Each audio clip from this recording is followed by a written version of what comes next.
dernière de la bande, l'Enzo, qui est sorti en 2002 avec son V12 de 660 chevaux. C'est parti.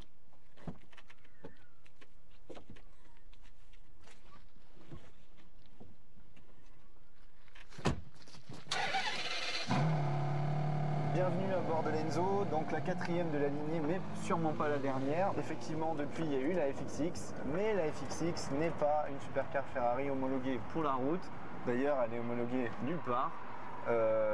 Ce qui fait que donc, ça reste la dernière supercar de route Ferrari à l'heure actuelle.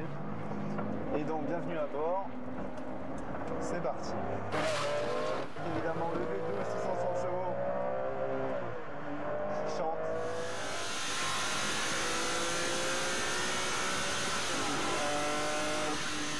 Là, les passages de rapport sont plutôt lents parce que je suis pas en mode race qui descend les rapports à 150 millisecondes. Effectivement, là, de ce point de vue, on voit que l'Enzo a un petit peu vieilli par rapport aux productions actuelles qui quasiment se passent de temps de passage avec les boîtes à double embrayage comme la California d'ailleurs ou la 458 Italia. Donc de ce point de vue-là, effectivement, ça a un peu vieilli, mais pour le reste, c'est que du bonheur.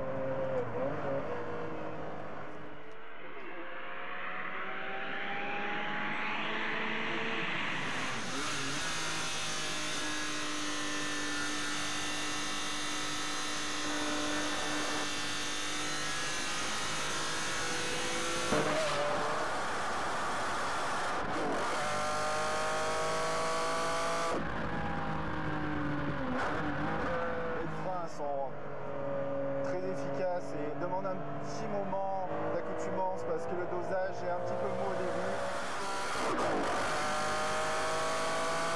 Ah, qu'est-ce que ça chante!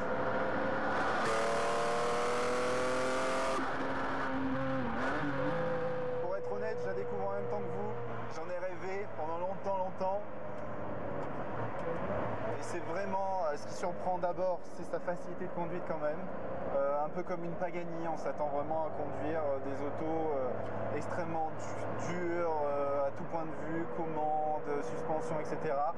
Alors que non, les suspensions absorbent très bien, le niveau de confort est tout à fait convenable, les batteries, etc., l'amortissement.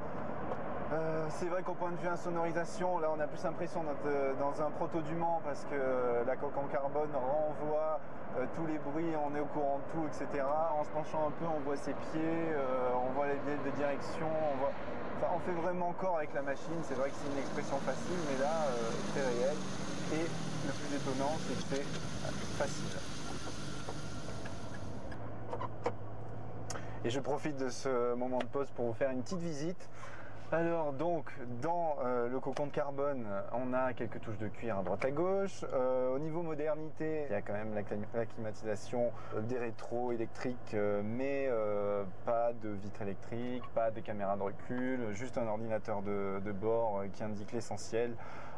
Donc face à vous, vous avez quand même l'impressionnant compte tours qui est gradué jusqu'à 10 000 tours. Donc le V12 6 litres grimpe jusqu'à 8200 tours, et sinon à droite le compteur est gradué jusqu'à 400 km/h quand même, pour une vitesse annoncée à 353 km/h exactement. Donc c'est vrai que c'est assez impressionnant. Et alors petit détail aussi, la porte en élytre qui s'ouvre, et donc au niveau des têtes des deux passagers, le plafond est donc un petit peu plus haut, ce qui est bien pour les grands gabarits. Au départ quand même, évidemment, en usine, le propriétaire a le choix entre 16 configurations de pédalier et 16 configurations de baquet. Donc voilà ce qu'on peut dire de l'intérieur.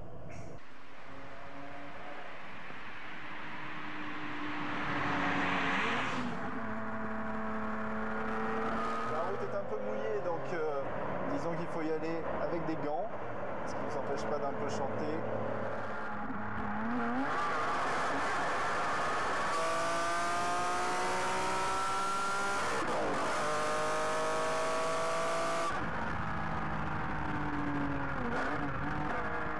Juste pour vous resituer au niveau des performances, l'Enzo à l'époque, Ferrari annonçait un 0 à 100 en 3 secondes 65, un 1000 mètres départ arrêté en 19 secondes 5, donc moins de 20 secondes, ce qui est exceptionnel et qui le reste encore parce que évidemment c'est posé la grande question pour la resituer par rapport au supercar actuel. Les performances restent tout à fait d'actualité.